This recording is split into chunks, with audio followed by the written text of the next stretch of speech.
Alright. Phil Lehoux, aujourd'hui, on se parle d'une job du mois pour Missive. Il y a un rôle assez clé pour lequel vous voulez embaucher. Head of Marketing, exact? Yep. Ouais. Cool.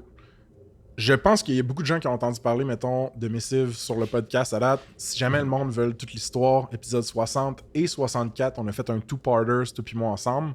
Il y a beaucoup de stock là-dedans, super intéressant. Ce qui est intéressant, surtout avec Missive, c'est genre l'élan de croissance dans la compagnie qui se passe en ce moment. Pour ceux qui connaisseraient peut-être pas encore le Missive, tu me fais-tu un elevator pitch, puis ensuite on move on? Yeah. Ben, rapidement, pensez à un mélange entre Gmail Slack, donc un multiplayer email client, qui permet à une petite et moyenne entreprise de gérer ses coms, que ce soit les coms externes, email, SMS ou les internal chat. Exact. Fait que c'est la façon la plus genre short and sweet, mettons, de l'expliquer. C'est très puissant, mettons, comme tool. Moi, je l'ai utilisé chez Snipcart longtemps. Il l'utilise encore pour le support, pour gérer aussi des trucs dans notre produit, notre développement produit. Je connais d'autres SaaS qui l'utilisent. Sinon, t'as un paquet de monde, genre quoi, des avocats, du monde en freight, en transportation. Je sais pas comment tu t'appelles cette industrie-là. Ouais, ben, en freight, en transportation, en tourisme. En fait, ce qui est fascinant avec notre pie chart d'industrie, c'est qu'elle est complètement fractionnée. Tu sais, notre plus grosse industrie, je pense, c'est 8%. Ouais, c'est ça, mais c'est la beauté de faire un vrai produit horizontal, je pense. Ouais. Regarde, missevap.com si le monde veut aller gossailler avec le produit. Là. Aujourd'hui, la dernière fois qu'on a fait des embauches, vous étiez plus genre les co-founders entre vous autres. Je pense que les nouvelles embauches commençaient, mais parle-moi de ça ressemble à quoi, mettons, le snapshot de l'équipe, mettons, en ce moment. Ouais, ben là, on est 12. OK. Puis on est on va dire une remote first company avec un HQ. Dans le OK, sens nice. que on a un HQ à Québec, donc on est à Québec 1, 2, 3, 4, 5, 6. OK. Puis on a 6 personnes à l'étranger. Donc quand je dis étranger, c'est Montréal, Alberta, Portugal, Pologne et maintenant Pakistan. Oh shit, wow. Ouais. Puis Très c'est cool. tous des gens qui étaient soit des users Missive ou des gens qui ont été introduits à Missive par Ça se passe. Donc c'est quand même intéressant.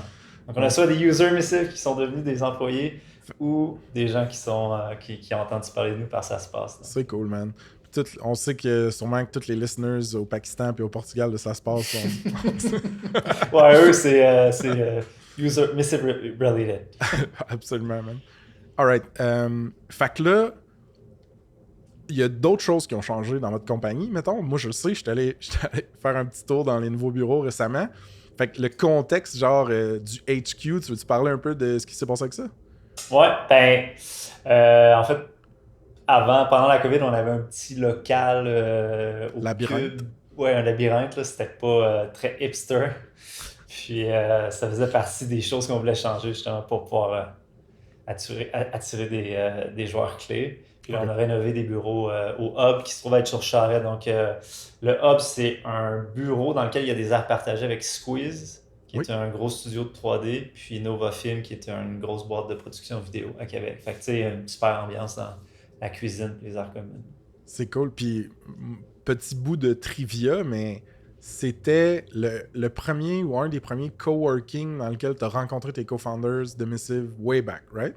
Ouais, en fait, on a reloué le local de l'Abricot, le dernier local de l'Abricot. Donc, c'est là, techniquement, où on avait commencé les premières lignes de code de Missive. Puis là, on l'a reloué, quoi, une couple d'années plus tard. C'est malade, man. Ouais. C'est très cool. Puis en plus, à cette heure, vous avez genre un néon Missive, fait que vous êtes une vraie compagnie de tech. Là. Ouais, une vraie star, je pense. Nice. Fait que est-ce que le monde travaille pas mal sur place? C'est hybride, remote quand ils veulent, genre? C'est hybride, remote quand ils veulent. Je te dirais que les gens de Québec ont tendance à majoritairement venir au bureau. Nice. Mais tu sais, tu n'as pas besoin de demander à la personne pour travailler de chez toi. Tu as juste besoin d'écrire dans le chat ou de changer ton statut dans Missive. Hey, je travaille de la maison ou OK. je travaille du café ou je travaille de... Puis là, raconte-moi une mini-histoire de comment t'as découvert que genre ce qui manquait le plus en ce moment pour les prochains milestones de Missive, c'était une personne directrice de la croissance, donc un head of growth. Là. Ouais, Head of Growth, a.k.a. Head of Marketing. Nous, on est personne de produit, c'est-à-dire Ouais. qu'on a itéré sur le produit, on a parlé à nos clients, on a itéré sur le produit, on a parlé à nos clients, on a itéré sur le produit.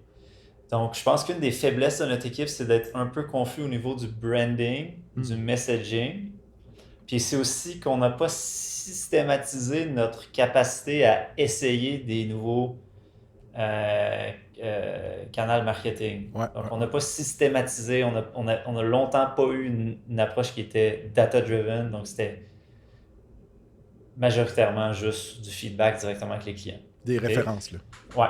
Puis on a construit des trucs comme un affiliate programme. Tu sais, on a fait plein de choses, évidemment. Ouais. Là. Tu sais, quand je dis qu'on est, on est nul en marketing, évidemment pas, là, parce qu'on peut pas business de plusieurs millions sans avoir quelques Exact. compétences, mais ça n'a jamais été systématisé. On n'a jamais eu une approche cartésienne à ça. Puis, tu sais, je pense qu'on cherche quelqu'un qui est capable de venir systématiser le système, je veux dire, de growth, de marketing, Ouais.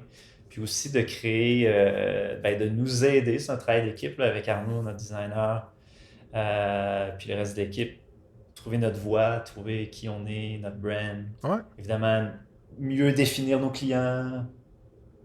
Fait que t'es ouvert par rapport... tu sais, t'as pas un mindset déjà fixe sur « Hey, je le sais à 100% quel canal de croissance je veux utiliser, puis il me faut une personne juste pour exécuter ça. » T'es quand même ouvert à faire des expérimentations tant qu'elles soient systématisées, mesurées, puis Ouais. pertinentes, genre?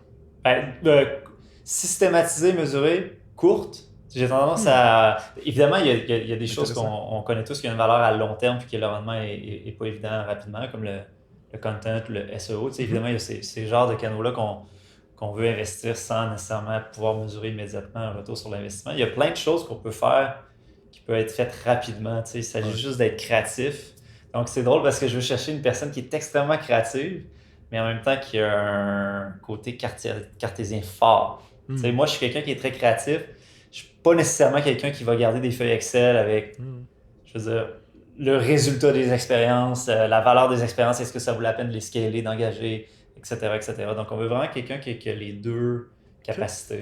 Ben, moi, ce que je trouve intéressant, c'est qu'aujourd'hui, vous avez, mettons, une richesse en termes de compétences dans l'équipe qui va probablement permettre d'appuyer cette personne-là si un de ces deux côtés-là est pas à 100. Tu sais. Parce que souvent, ça va balancer entre cette espèce de créativité puis cartésien-là, comme tu disais. Mais tu sais, je pense à... Vous avez un designer de produits à cette heure qui a une expérience de feu qui terre vite. Fait que tout ce qui est genre, hey, qu'est-ce qu'on pourrait faire au niveau du produit, du onboarding, du offboarding, des referrals, ben, la personne elle va être épaulée en mort. Ouais, clairement. Ouais. Vous avez Janie, qui est juste comme directrice des opérations, elle structurer des trucs, s'assurer genre que ça s'en va dans l'alignement général de la compagnie, puis ça atteint les objectifs. Elle peut supporter. Toutes les devs, ils en ont de l'expérience aussi, je pense, pour bien se documenter. Ben là, je sais pas à quel point vous êtes genre craqué sur votre documentation interne, mais j'imagine que vous êtes pas pire. Là. Ben, c'est, tu sais, évidemment, nous, on a eu un grand bouleversement depuis un an. Là. On est passé de 3 à 12. Mais, tu sais, on a fait un progrès qui est incroyable. Puis même moi, en tant que, on va dire, co-founder, tu sais, juste aujourd'hui, Phil, qui est notre personne au support, onboardait Zuber, qui est un client émissif depuis 6 ans. Ça fait 6 ans qu'il m'écrit à chaque 6 mois, est-ce que vous cherchez quelqu'un au support ou au customer experience? Let's go! Puis là, tu vois, après 6 ans, j'ai finalement dit oui, on a fait le processus. Il est à distance au Pakistan. Il a un anglais impeccable, il connaît déjà le produit. Puis aujourd'hui, tu vois, j'entendais Phil avoir le webinaire avec lui, tu sais, puis je le vois, le marchepied qu'on fait avec chaque brique qu'on ajoute à l'édifice. Puis tu sais, je vois que la vitesse va accélérer. Tu sais. Puis moi, j'ai bien plus de temps pour faire des choses qui, déjà, il y a un an, j'avais pas le temps de, donc le marketing. Exact. Puis moi, pour avoir, virevolté un tantinet autour de Missive dans les derniers mois, dans cette année, il y a une instrumentation en termes de métriques produits, d'analytics au niveau qui sont les gens qui utilisent mon produit et comment est-ce qu'ils l'utilisent, qui est genre, je veux dire, c'est des années-lumière par rapport à, mettons, les premières années quand on se parlait way back, toi puis moi. Mais il n'y avait rien. Exact. Mais mon point, c'est que le terrain de jeu, mettons, pour une personne, mettons, qui est guirée en croissance, il est insane en ce moment. Genre, t'as tout ce qu'il faut pour jouer, expérimenter puis scaler. Faut juste avoir genre les skills, la motivation. Ouais, j'ai mis beaucoup de temps sur le flow Mixpanel, donc on est capable de savoir Ok, exactement nice. comment les users utilisent le produit, c'est quoi le user journey. Ouais. Donc évidemment, la personne au marketing, je veux qu'elle vienne bonifier tout ça. Tu sais, moi, j'ai Ben fait oui, ça ben avec oui. une approche un peu Benjamin, là, dans le sens que j'avais jamais fait ça. Mais tu Ouais. sais, je pense que c'est quand même solide. Là, fait que je pense que la personne au marketing va voir les outils, va faire, OK, on est bien parti, on est en selle, mais maintenant, comment je peux utiliser l'outil puis quelles modifications je peux faire au pipeline pour que ça soit très utile. Là. Fait que là, moi, j'ai le goût qu'on rende explicite les contraintes ou les critères plutôt, genre. Ouais. Là, moi, je connais votre team. Il n'y a pas vraiment de junior dans l'équipe. Je pense. Ben, en tout cas, ça skew vraiment plus vers le senior que le junior, Ouais. de façon générale chez Missive. Puis moi, là, je veux pas mettre des mots dans ta bouche, tu me dis si t'es pas d'accord, mais cette personne-là, là, on cherche pas une personne junior là, en ce moment, right? Non. C'est ça. On veut quelqu'un qui a fait ses preuves à Ouais. plusieurs niveaux. Donc, as-tu une idée de seniorité ou t'es quand même ouvert, là? Ben, tu sais, je pense que la seniorité vient avec l'échelle salariale. Là. C'est ça que j'ai en tête. Là. Tu sais, nous, on pensait à un salaire entre 125 et 160 000 pour cette personne-là. Fait que, tu sais, je Ok, pense que Chris, c'est quand quand même même. une très bonne seniorité. Mais tu Ouais. sais, le hic dans tout ça, c'est qu'on cherche la seniorité, mais on cherche pas une bête de management. Là. Tu sais, on cherche pas quelqu'un qui veut scaler une équipe de 50 personnes au marketing. On Ouais. veut quelqu'un qui fait 0 to 1, en fait, Ouais. mais qui l'a déjà fait peut-être une fois, deux fois, trois fois. En Puis fait, c'est ça qui le fait triper, tu sais. Puis ouais. nous, on a un player manager qui est vraiment exceptionnel. On a un gros user base. La plupart, c'est des gros fans du produit. Ouais. Tu sais, donc, il y a plein de pièces qui sont déjà là dans le casse-tête. C'est juste le systématiser. Fait que, tu sais, il faut quelqu'un qui ait envie de faire le 0 à 1, Hmm. puis pas nécessairement quelqu'un qui est senior qui aime faire le 1 à 10. Tu sais. Puis c'est souvent plus ça, un senior. Là. Ouais. Dans l'industrie, c'est quelqu'un qui va Ben, venir scaler les choses. Là, mais... oui, oui, puis non, man, parce que on parlait de ça. Toi puis moi, on s'en est parlé. Je n'ai parlé aussi avec un moment donné avec Michael dans ton staff. Ça fait longtemps, là, dans le temps qu'il était chez Snip, mais il y a quelque chose qui est cool en SaaS et en tech, c'est que le employee company fit, il varie beaucoup, beaucoup en fonction de où un employé est rendu dans sa carrière, mais de où une compagnie est rendue dans sa croissance.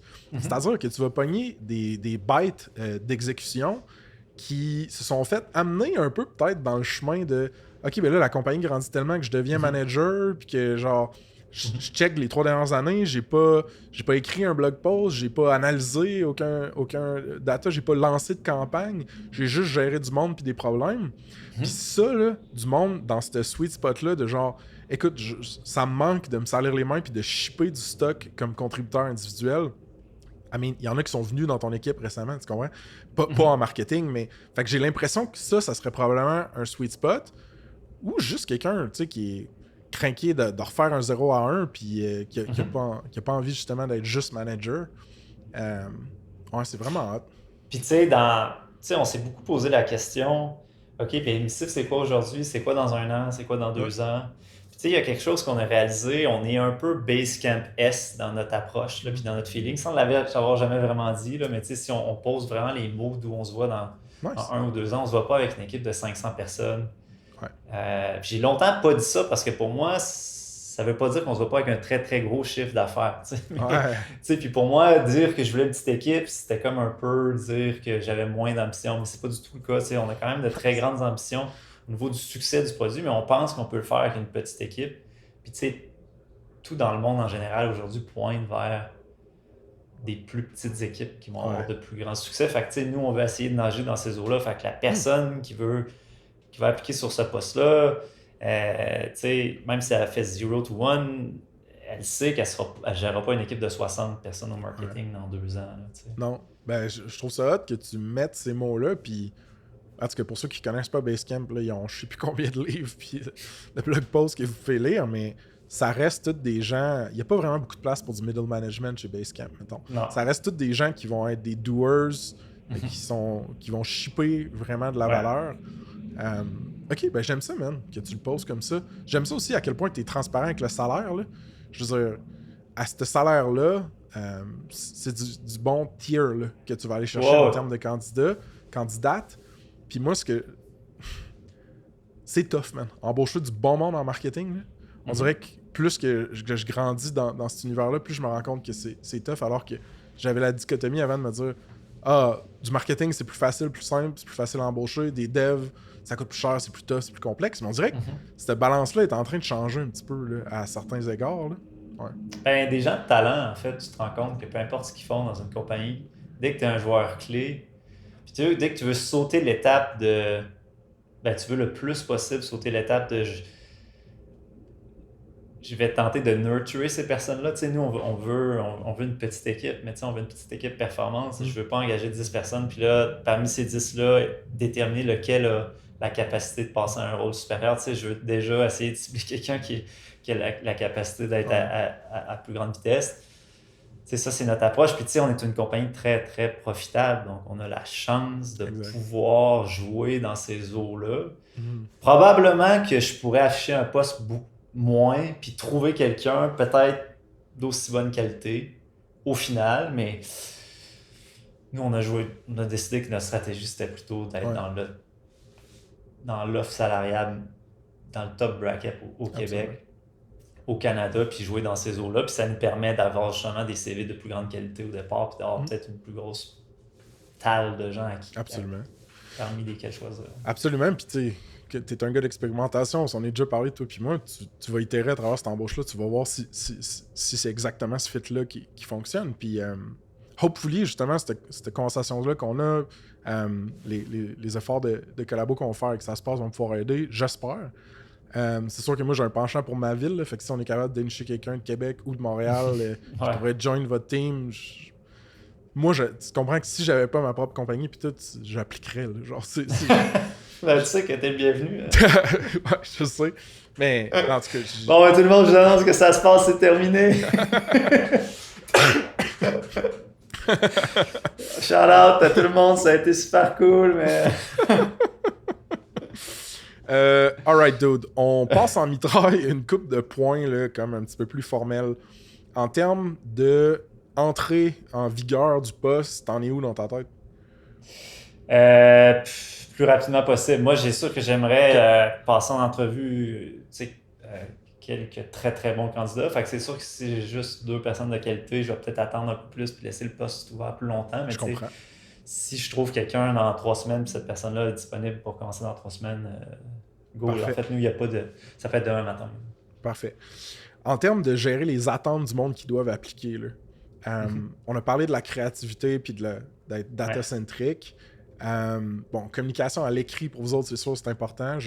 C'est très, très important. Crucial. Ouais. Right. Quand j'étais juste un consultant avec vous autres, je voyais la culture de threading puis des différentes conversations dans Missive, parce que vous dogfoodez votre produit qui devient de plus en plus bon pour gérer les projets aussi. Ça, en tout cas, on fera pas trop de gros product discovery sur cet appel-là, mais fait que c'est ça, communication écrite, méga important, anglais, méga important. Ouais. On veut au-dessus de 5 ans d'années d'expérience, I guess. Ouais. Mais tu sais, moi, les années d'expérience, c'est pour mettre un... Tu sais, on s'entend, là. Je veux dire, c'est d'humain en humain. Là. Si t'es une machine de guerre, puis ça fait juste 3 ans que t'es dans l'industrie, mais t'as eu des résultats incroyables, puis... exact. Tu peux être stagiaire, puis être incroyable, là, mais je veux dire, faut que t'ailles démontrer que t'as fait quelque chose d'hors norme, d'extraordinaire. Puis le danger aussi en marketing, c'est... Pour moi, le danger, c'est d'engager quelqu'un qui a surfé sur le succès d'une business ou d'une autre personne. Fait que, tu sais, d'être capable au moins d'analyser la... C'est pour ça que je ne veux pas négliger. C'est super important l'écrit, là, parce que c'est un des critères qui te permet de voir si cette personne-là, du moins, est sharp et cartésienne. Dans la question d'entrevue, je parlais avec Sébastien Savard de Sourcing sur le pod, il va un cool ce dude-là, puis genre, il disait, si le monde font juste répondre au on a fait ça, on a réussi à avoir ça. Il dit ça, des fois, c'est un flag que tu creuses et tu te dis, mais toi, là, qu'est-ce que toi, t'as fait spécifiquement, man? Fait que ça me fait penser à ça. Sinon, un bon niveau technique, là aussi, on s'entend que tu vas travailler avec des programmeurs. Faut pas que TypeArp soit intimidé par Google Analytics, SMrush, Mixpanel, tous ces outils-là. Ouais, ça, c'est les outils que j'ai mis que je connais, mais tu sais, du moins, il faut que tu aies un knowledge avancé de tous ces outils-là. sais, idéalement, il faut que tu aies fait du pay-per-click. Pas, tu sais, que tu es un kingpin du pay-per-click, ou ben, quand je dis pay-per-click, c'est le bon terme, je sais même pas, là, mais Paid ads, des mettons, paid ouais. ads, là. Ouais. Tu sais, nous, on a zéro expérience là-dedans. Fait que, tu sais, faut que t'aies- le plus tu as touché à des canaux, le plus le plus d'expérience tu as dans différents types de canaux d'acquisition, le mieux c'est. Cool. Sinon, je pense qu'un des points, zero-ish meeting culture. Explique ce que tu veux dire par ça. Ouais. Zero-ish meeting culture, c'est. Évidemment, dans chaque business, il y a des meetings. Là. Je veux Ouais. dire, on s'en sauve pas chez Missive, mais il y a probablement beaucoup moins de meetings que dans une compagnie traditionnelle et même que dans une start-up normale. Ouais. Tu sais, nous, on fait pas des morning stand-up ou. Tu sais, nous, en fait, en ce moment, puis on a beaucoup de succès avec ça. Chaque jour, chaque début de semaine, on a une notification, chaque member de l'équipe qui dit qu'est-ce que tu vas faire dans ta semaine. Après ça, tu décris un peu ce que tu vas faire. Puis à chaque jour, tu as la même notification, qu'est-ce que tu as fait aujourd'hui. Puis tu es obligé de répondre 3 fois semaine. Ah, Puis intéressant. tu dis, voici. Puis là, souvent, c'est le vendredi, tu fais écrire, ben, regarde, je voulais faire ça, j'ai pas fait ça, mais j'ai fait ça, ça, ça, ça, ça. Puis moi, je trouve ça intéressant parce que même pour moi, puis des fois, j'oublie, j'aimais pas tout, là, mais c'est comme un journaling de ta vie d'entrepreneur, là, ben dans mon cas. Puis tu te rends compte, ok, j'ai fait plein d'affaires que normalement, le vendredi, je pense même pas que j'ai fait. T'sais. Fait que de pouvoir retourner dans ta semaine puis lire ça, c'est intéressant. Puis c'est intéressant pour moi de le faire pour les employés, mais je pense que c'est intéressant aussi pour les employés Absolument. de le faire pour eux. Puis ça nivelle les gens vers le haut. Parce que si employé A prend beaucoup de temps puis fait vraiment un beau diary, les autres, au lieu d'écrire 4 mots, j'ai continué mon truc, point. T'sais, ils vont avoir tendance à peut-être en mettre plus. Fait que, je pense que ça pousse l'équipe vers le haut versus un stand-up où pour moi, il n'y a pas de trace à la fin. Puis... Intéressant. Ouais. J'aime ça, dude.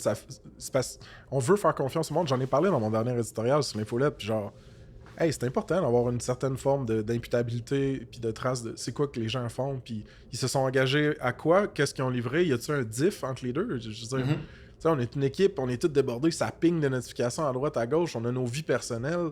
Il faut un minimum de lieux communs où est-ce qu'on track ce qui se passe. Mais c'est parce que moi, en tant que gestionnaire, si j'ai pas ça, je peux rapidement tomber en mode « Hey, qu'est-ce que cette personne-là fait?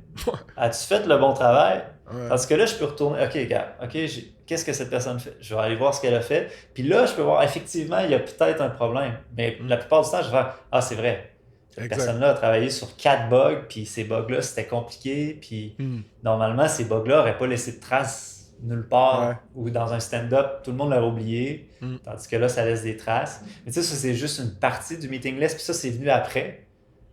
Nos employés nous ont dit « Hey, oui, on n'a pas beaucoup de meetings, mais j'ai l'impression qu'il manque de quoi, tu sais, il manque de la visibilité sur ça. » Parce que tout le monde a accès à toutes ces conversations-là, à tous ces check-ins-là qu'on appelle. C'est hot. Fait que, il manquait de visibilité. Fait que, on essaie de trouver des manières de le faire sans avoir à toujours faire des meetings.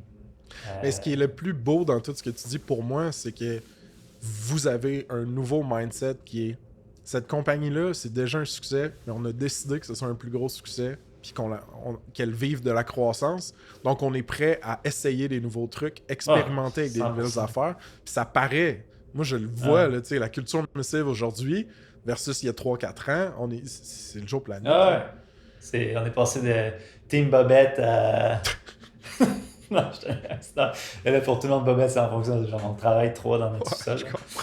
Il n'y avait rien d'autre de bizarre. Mais parfait. Puis tu sais, dernièrement aussi, là, on va faire un premier retreat où on fait venir tout le monde. Dans 2 semaines, on fait ça à Stoneham. Oh, nice. Puis on a loué un gros chalet. Puis après ça, les devs, on s'en va au Rails World à Toronto. Ok, cool, man. Fait que tu sais, on peut vraiment faire des choses de fun. Tu sais, on est comme techniquement une bootstrap business, mais avec les moyens d'une funded business. Ouais, c'est insane. C'est quand même cool. Là.